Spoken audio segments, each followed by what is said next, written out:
Bienvenue dans l'actu, une conférence débat et dégustation sur les secrets des plantes, de quoi apprendre plein d'astuces. La recette des Grumbeerknödel détaillée avec Frédéric Triquenot, et on ouvre ce journal avec la collecte de pommes qui bat des records.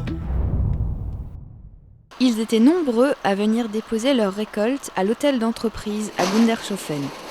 Après le succès de l'année passée, la section arboricole de l'association Loisirs et Culture de Gumbrechtshofen a décidé de reconduire l'opération de collecte de pommes. Il y a 2 ans, la société Sidou de Mittelsheim avait décidé de ne plus prendre les pommes des exploitants. Et la communauté de communes, avec l'association Loisirs et Culture de Gumbrechtshofen, nous avons décidé de prendre ce problème à bras-le-corps et de répondre à l'attente des exploitants. Cette collecte a pour objectif de favoriser la consommation de jus de pomme et de compléter le programme de valorisation des vergers hautes tiges d'Alsace. C'est ça, ne pas jeter, ne pas gâcher la récolte. Disons-nous, on le fait essentiellement pour la collecte de pommes. Et au niveau de l'AEC, de l'association Loisirs et Culture de Gumbrechtshofen, on va en parler du jus de pomme. Et disons, le peu de bénéfice qu'on fait, on le fait sur le jus de pomme. Un objectif qui a été plus qu'atteint, puisque la collecte a connu cette année un succès phénoménal. L'année dernière, ce n'était pas une vraie année à pommes, alors que cette année, nous connaissons un grand succès, le fait qu'il y a beaucoup de pommes cette année. Aujourd'hui, après 3 journées, nous avons récolté 32 tonnes de pommes que nous allons donc envoyer vers Sauterre à Sesenheim et Jupom à Sarre-Union. Vous voyez cet après-midi, il y a de grosses affluences, c'est vrai, beaucoup de retraités qui ont des vergers et qui souhaitent donc ramener leurs pommes pour lesquelles ils peuvent avoir à la fois du jus de fruits et également une partie en monnaie sonnante et trébuchante. L'opération continue jusqu'au 16 octobre et se verra peut-être même prolongée au-delà. Mais attention, il faut veiller à la qualité des fruits livrés puisque l'association se réserve un droit de refus de réception.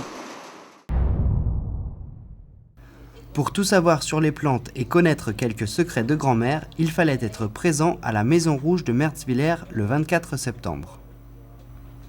Donc ce soir, on va vous présenter la conférence sur les plantes et secrets de grand-mère.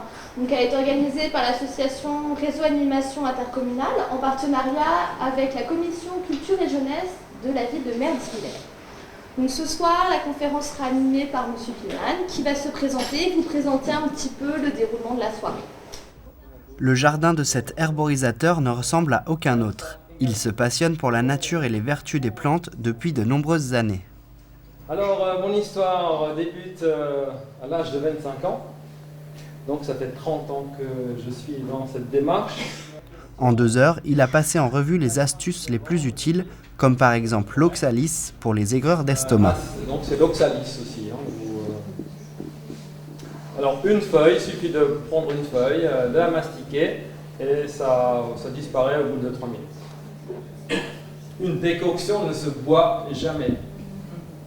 C'est vraiment pour un bain ou pour une compresse éventuellement. Ce sont des choses que j'ai apprises au fur et à mesure. On ne le fait pas parce qu'on ne le sait pas, je ne peux pas vous rendre fautif.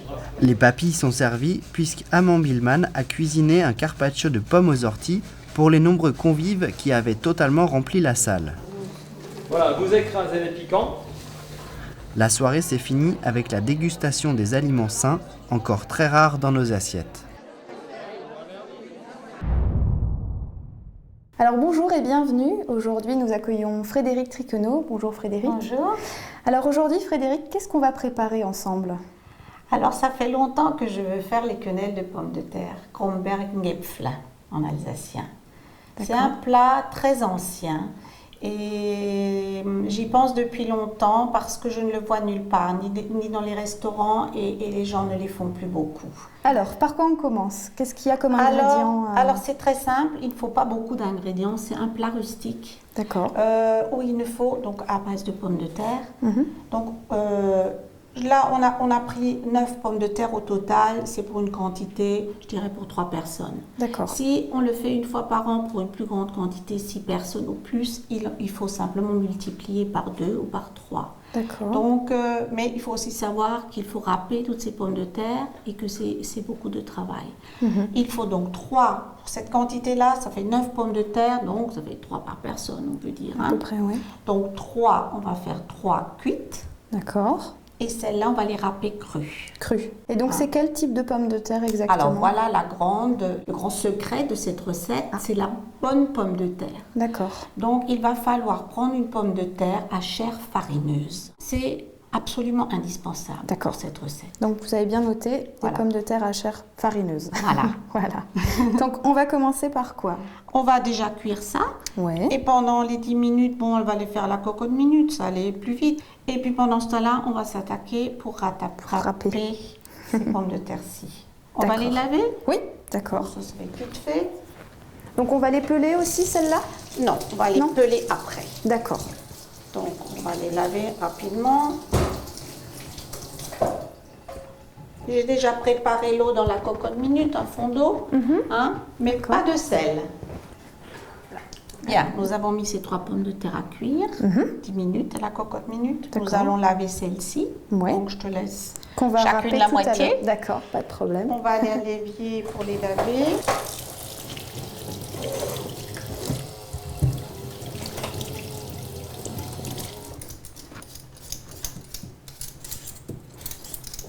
Et donc généralement c'est une recette qui est plutôt automnale, hivernale, enfin j'imagine qu'on la mange pas en été. Oui, je dirais automnale, hivernale, oui. D'accord. Oui. Alors moi, ce que je propose, c'est qu'on mette des gants chacune à la main droite. D'accord. Parce que quand on râpe et qu'on arrive au bout, là, on a les mains très près. C'est pour éviter de se râper les doigts. Ça m'est déjà arrivé. Donc moi, j'ai pris la râpe à l'ancienne.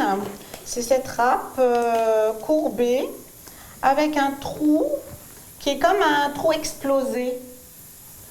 Et pourquoi c'est si important justement d'avoir cette râpe-là? Alors ça, pour obtenir la bonne quenelle de pommes de terre, c'est cette râpe qu'il faut parce que ça devient carrément de la purée. D'accord. Alors que si vous utilisez le côté râpe des carottes, ça fait des fils. D'accord. Et ce n'est pas du tout la même chose. Allez, essaye. D'accord.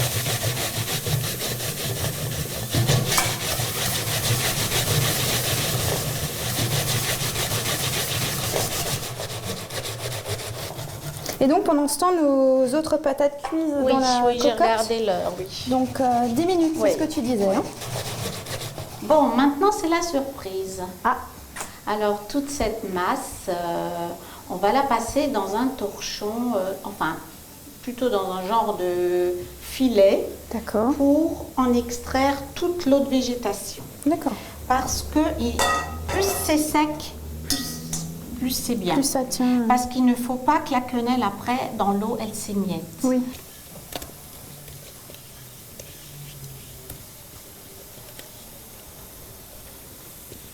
Donc je ferme, en évitant. Et donc l'excédent s'écoule en fait au fond, à travers les petits trous. Oui, voilà. Tu serres en même temps. Et doucement, pour ne pas faire exploser le filet. On y va très doucement. Il faut être très doux. Oui. D'accord. Bon, voilà, par petits coins comme ça. On va voir si c'est cuit. Formidable. Allez, c'est prêt. Ça marche. On va les réduire en purée. Donc on va les passer dans le presse-purée. D'accord.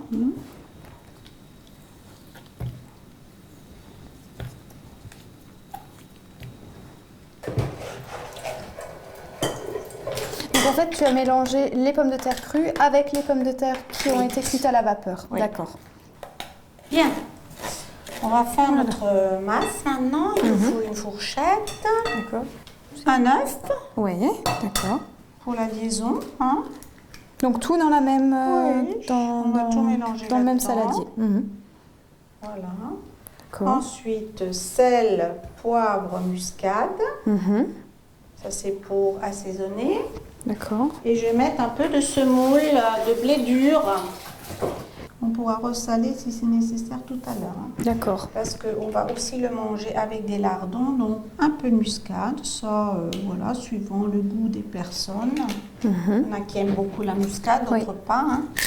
Et le poivre. Bon, là, je prends du poivre du moulin, c'est fraîchement moulu. Donc aussi, bon, ça épice bien. Mhm. Voilà. Et je dirais 2 cuillères à soupe de semoule. Donc la semoule, c'est ça. Hein. Mhm. Voilà. Et maintenant, on mélange.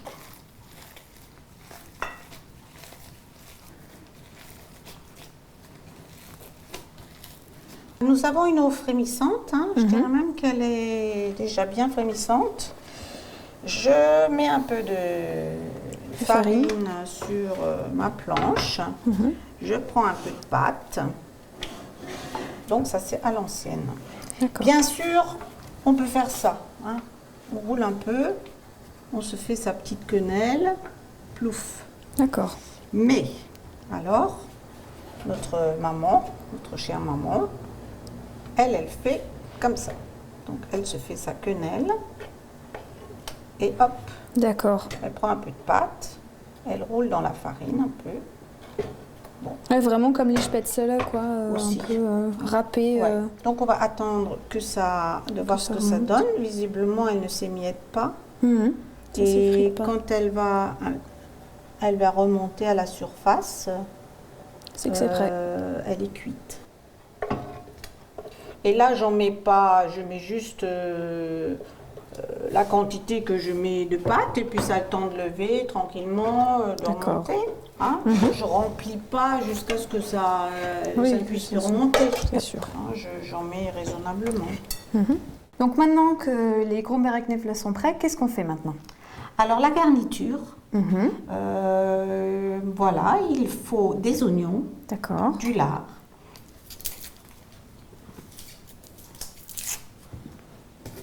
donc on coupe en deux et on fait simplement des lanières, hein, Des petites lanières, d'accord. le plus fin possible.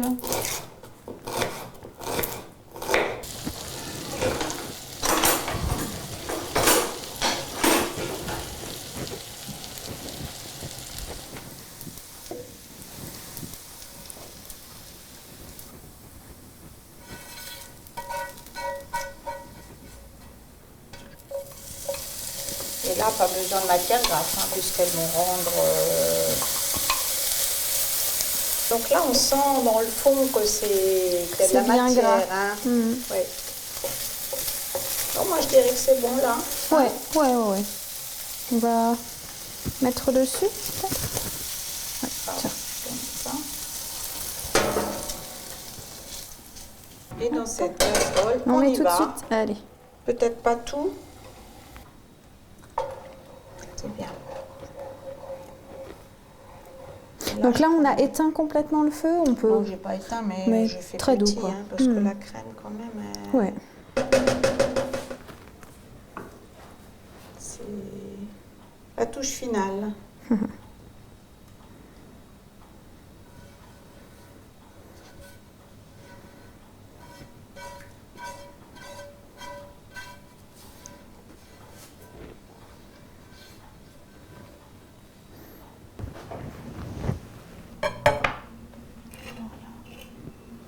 Voilà. Donc, on a une table assez automnale en fait aujourd'hui, Oui. c'est ça? Et donc, tu nous as préparé aussi un petit dessert, je vois là-bas. Voilà. Donc, qu'est-ce que tu proposes en En fait? dessert, nous avons les pommes en tranches. Je rajoute des petits raisins de Corinthe, des raisins frais. Et ils sont, voilà, c'est la fin aussi, du chasselas. hein. Quelques petites noix Et aussi. puis des hein. petites noix aussi qui tombent aussi, commencent à tomber les arbres. Voilà, ça fait un petit dessert frais que tout le monde va Ouais. apprécier. Oui, et puis pas trop lourd aussi de par la rapport saison. à. Oui, ouais. Et voilà. Ouais. On a tout à disposition en ce moment en automne, on a beaucoup de choses, donc il faut l'utiliser. Mhm.